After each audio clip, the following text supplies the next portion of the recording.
What is up, everybody? Chad Snappington here, and today I want to ask the question that has been plaguing the Snap community harder than the Black Death itself. That's right, we're going to tackle the subject of Marvel Snap's free-to-play economy and see if the game is actually friendly towards free-to-play players. Now, let me be clear. I am mostly free-to-play. I will occasionally pay for a season pass here and there, but that is it. Yes, that might seem crazy. A content creator for a game doesn't invest in the game himself? How absurd! Well, I'm poor as fuck, and I don't have tons of disposable income. With that being said, I've been playing the game since launch, and have just hit 10,000 collection level. I have plenty of disposable spotlight keys, extra credits, and I'm only missing a few cards in the game. But let's look at this as if I was not able to join right away. Here's some quick numbers I prepared that show off exactly how much a player will get if they min-max everything for the season and squeeze every last drop they can get while still being a free-to-play player. Let's start off with our daily missions. You get 600 credits per day, on top of the 50 credits you get for logging into the game. That is a total of 650 credits per day. When you multiply that by 7, you get 4,550 credits per week. For the weekly challenge rewards, you get 100, 200, 250, 300, and 500. That equals out to 1,350 credits per week. Then, you have your ladder rewards. Assuming you get infinite every season, you will get 200 credits, 250, 400, and 500, again equaling out to 1,350 credits. For conquest rewards, this season you get 2 opportunities to buy credits. With your medals, you get your 150 and 250, which equal out to 400 credits. Then we have our weekend missions. Right now, we are getting about 200 credits for every mission. When you multiply that by 4, you get 800 credits per month. Now we have our collection progress. I did a little bit of simple math, but you're going to end up with about 2,140 credits. And then you have your caches with credits.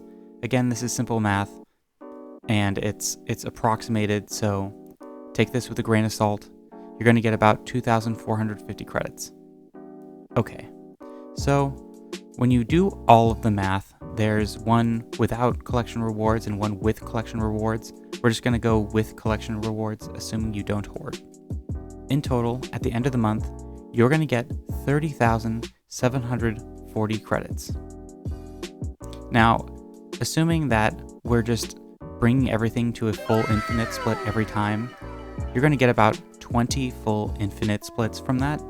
So for each infinite split, you go up 31 in your collection progress. So we'll take 31 times 20, and that equals out to 620 collection level progress points being made. Then we have 120 collection progress points, and every time you get 120, you get 1 spotlight key. So we'll take 620 divided by 120, and we have 5 spotlight keys.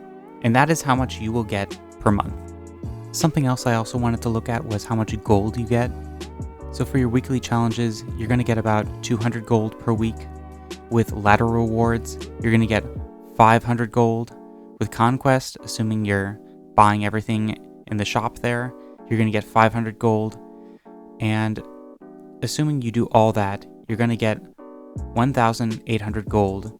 There's also the season pass caches, but I don't want to take that into account, so we'll just keep that there. And eventually, when you save up enough gold, you'll be able to buy a bundle that will give you a lot of credits. But again, I don't want to get into that, so we'll just keep that in the back of our minds. To me, this honestly looks pretty good. In fact, I would almost say it's too good. That is, until we look at the way cards are dealt with in Marvel Snap. You see, not all cards are created equally. Some cards start off weak, so naturally we skip those cards. But wait, they get a buff 2 weeks later, and now they are suddenly a top performing card that everybody is scrambling to get. Other cards are meta defining, so we grab it right away just to see it get nerfed a few weeks later, making those precious spotlight keys feel like a waste. Failure.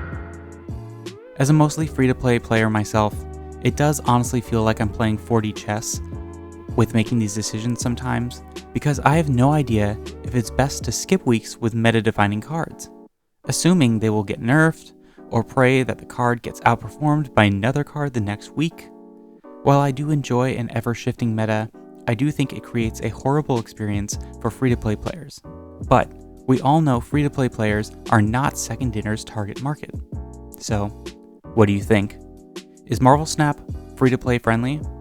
Is it okay to constantly nerf/buff super expensive S4 and S5 cards?